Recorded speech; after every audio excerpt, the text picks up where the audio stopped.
हे स्वर्गीय गोपीनाथरावजी मुंडे साहेबांनी दाखवला। आज छगन भुजबळ साहेबांच्याकडे सगळ्या ओबीसींचं लक्ष लागलंय की निश्चितपणे ओबीसींच्या जीवनामध्ये एक क्रांती सूर्य म्हणून माननीय छगन भुजबळ साहेब निश्चितपणे काम करतील। बीड मध्ये जाळपोळ झाली, बीड मध्ये आमदारांची घरं जाळली। मला येतानाच काही लोक बोलली, अरे बीड मध्ये एवढी मोठी जाळपोळ होते, तुमच्या गाडीवरती अनेक वेळा हल्ले झाले, इंदापूर मधली ती घटना झाली, तुम्ही बीडला जाऊ नका। अरे म्हटलं मी स्वर्गीय गोपीनाथराव मुंडे साहेबांची शिकवण आहे, किती जरी हल्ले झाले तर सत्ता स्थानापर्यंत जोपर्यंत या महाराष्ट्रातला ओबीसी आणि भटका विमुक्त जात नाही तोपर्यंत आमच्या शरीरात रक्ताचा थेंब आहे, तोपर्यंत आम्ही लढत राहू। ही भूमिका माननीय स्वर्गीय गोपीनाथराव मुंडे साहेबांची आहे आणि तीच भूमिका घेऊन आज माननीय छगन भुजबळ साहेब या महाराष्ट्रामध्ये फिरतायत। अरे आज तुम्ही ओबीसींच्या हातामध्ये सत्ता द्या ना। जेवढे मुख्यमंत्री महाराष्ट्रामध्ये मराठा समाजाचे झाले तेवढे जर मुख्यमंत्री ओबीसींचे झाले असते तर या महाराष्ट्रातल्या गरीब मराठा समाजांना ओबीसी नेत्यांनी आरक्षण दिलं असतं, आज ही वेळ आली नसती।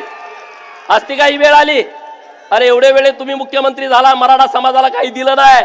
मराठा समाजाला आमचा विरोध नाही, मराठा समाजाच्या आरक्षणाला आमचा विरोध नाही, पण ज्या पद्धतीनं दादागिरी चालू आहे त्या सगळ्या गोष्टीला आमचा विरोध आहे।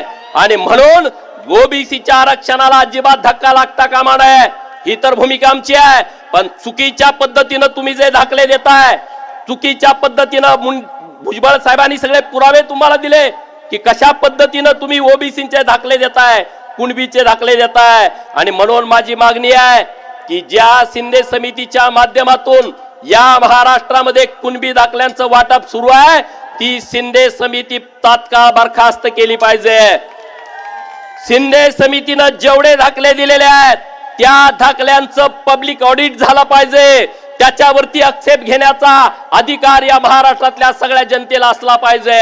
आणि म्हणून त्याचा पब्लिक ऑडिट करा, श्वेतपत्रिका काढा, किती लोकांना तुम्ही दाखले दिलेले आहेत। अरे मराठा समाजाचा स्वभाव अन्याय करणाऱ्याचा नाही आहे। ही महाराष्ट्रातल्या मराठा समाजाला माझं आव्हान आहे, विनंती आहे, अरे तुम्ही तुमची स्वतःची आब कुणाच्या तरी नादाला लागून घालवू नका। तुम्ही तुमच्या स्वतःची एक आब आहे, ती आब तुम्ही राखा, कुणाच्या तरी नादाला लागू नका, हातात काही मिळणार नाही। माननीय छगन भुजबळ साहेबांनी जो लढा उभा केलाय ना याला विचाराचा अधिष्ठान आहे। उगाच उठले आणि म्हणून लढ्याला सुरुवात केली असा त्याचा अर्थ नाही मित्रांनो। त्यांनी जो लढा उभा केलाय तो संविधानाला धरून लढा आहे। त्यांनी जो लढा उभा केलेला आहे तो महाराष्ट्रातल्या 346 जातीच्या अस्तित्वाचा विषय आहे आणि म्हणून त्या लढ्याला एक वैचारिक अधिष्ठान आहे मित्रांनो। समोरच्या बाजूने लढा उभा केलाय, अरे काय त्याला वैचारिक अधिष्ठान आहे, त्याला कुठलं संविधानाचं अधिष्ठान आहे? अरे कुठलं अधिष्ठान नाही, परंतु आम्ही काही करू, आम्ही जे बोलील ते झाला पाहिजे अशी भूमिका घेऊन काही लोक महाराष्ट्रामध्ये काम करण्याचा प्रयत्न करतायत। अरे ज्या मराठा समाजामध्ये छत्रपती शिवाजी महाराजांचा जन्म झाला, ज्या मराठा समाजामध्ये राजश्री शाहू महाराजांचा जन्म झाला, तो मराठा समाज अन्याय करू शकतो का? अन्याय करणाऱ्यांच्या विरुद्ध ही मराठा व्याख्या आहे, अन्याय करणाऱ्यांच्या बाजूने उभा राहणं ही मराठा व्याख्या होऊ शकत नाही। म्हणून महाराष्ट्रातल्या सुज्ञ मराठा समाजाने पुढे यावा, ओबीसीतून आरक्षण जे मागितलं जात आहे त्या विषयाला तुम्ही विरोध करावा।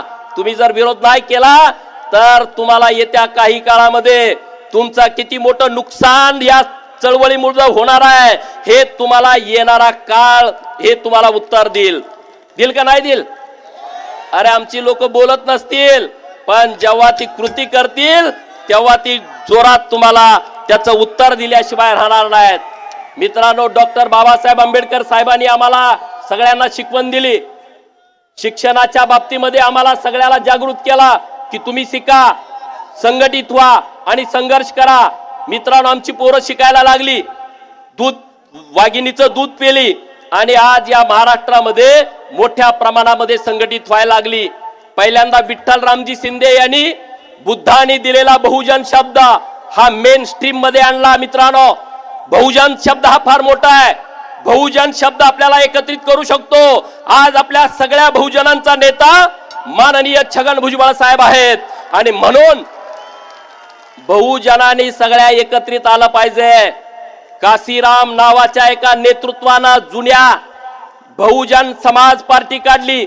या देशातला सगळा बहुजन गोळा केला आणि त्यांना सत्ता स्थानापर्यंत नेला. आणि महाराष्ट्रातल्या बहुजनांना ब्राह्मण विरुद्ध बहुजन आम्हाला नुसतं झुंजवत ठेवलं आणि या प्रस्थापितांनी सत्ता त्यांच्या ताब्यामध्ये ठेवली. मित्रांनो, विरोधात गेले तर आमच्या पोरांना भडकवायचं, ग्रॅज्युएट झालेल्या पोरांच्या डोक्यामध्ये काहीतरी कालवायचं, त्यांना कुणातरी शायफेक करा, कुठंतरी पुतळा झाला, कुणाच्या तरी विरोधात बोलायला आम्हाला तयार करायचं. आणि जेव्हा सत्ता येते तेव्हा मग मेहुण्याला कारखाना द्यायचा, सासऱ्याला मेडिकल कॉलेज द्यायचा, मग कुणाला तरी जवळच्या नात्यातल्याला सुतगिरणी द्यायची.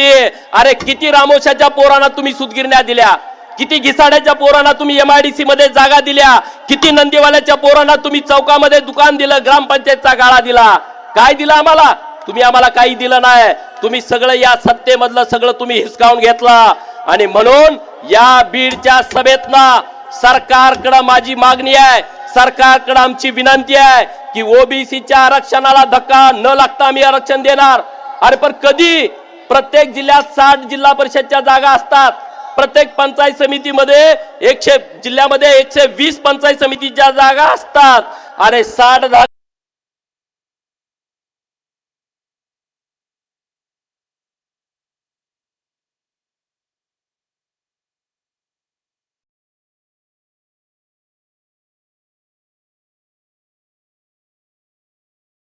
वाटतं की ही ओबीसी सगळा येडा आहे. अरे ओबीसी येडा नाही आहे. ओबीसी आता तुम्हाला सगळ्यांना घोडा लावायच्या तयारीमध्ये आहे. तुम्ही ओबीसीला येडं समजू नका. माननीय छगन भुजबळ साहेबांनी जी ओबीसी मध्ये ऊर्जा भरली आहे, ओबीसी मध्ये जी ताकद भरली आहे, ती ताकद फार मोठी आहे. भुजबळ साहेब, तुम्हाला माहित नसेल गावगाड्यातल्या लोकांना तुमच्या विषयीची आस्था काय आहे. कारण गावगाड्यातल्या लोकांचा आवाज तुम्ही सभागृहात पण मांडला, व्यासपीठावरती मांडला आणि मीडियात पण मांडला. आता कोणतर म्हणलं दुपारी भुजबळ साहेब परत जावा, काहीतरी घोषणा आली. मी येताना बघा परत जाणार आहेत सभा झाल्यानंतर, ते काही तर राहायला आले नाहीत. उद्या त्यांना नाशिकला सभा आहे. भुजबळ साहेब राजीनामा द्या. अरे तुमच्या बापांनी मंत्रीपद दिलंय का त्यांना? त्यांचं काम आहे ना महाराष्ट्रामध्ये. 90 पासून ते काम करतायत. स्वर्गीय गोपीनाथराव मुंडे साहेबांच्या खांद्याला खांदा लावून त्यांनी काम केलंय ओबीसींच्या साठी. आणि म्हणून आज कोण जर तुम्ही नादाला लागाल तर याद राखून राहावा, या महाराष्ट्रातला सगळा ओबीसी आता एक झालाय. तो ताकदीनं माननीय भुजबळ साहेबांच्या आणि व्यासपीठावरच्या सगळ्या मान्यवरांच्या पाठीमागे ठामपणे उभा आहे. आम्हाला राजकारणाची गरज नाही. आम्ही फार विचार करणारे कार्यकर्ते नाही, आम्ही येडे कार्यकर्ते आहोत. अरे इथं घरं जाळली, भुजबळ साहेबांना भूमिका मांडली. ज्यांची घरं जाळली ते म्हणतात की इतर लोकांनी आमची घरं जाळली. अरे राजकारणासाठी तुम्ही इतक्या खाली कसं काय जाऊ शकता? अरे ती ताकद आणि ती हिंमत पाहिजे. इतर समाजाने जर तुमची घरं जाळली असतील तर उद्या 2024च्या निवडणुकीमध्ये इतर समाज तुम्हाला दाखवून देईल की नेमकी इतर समाज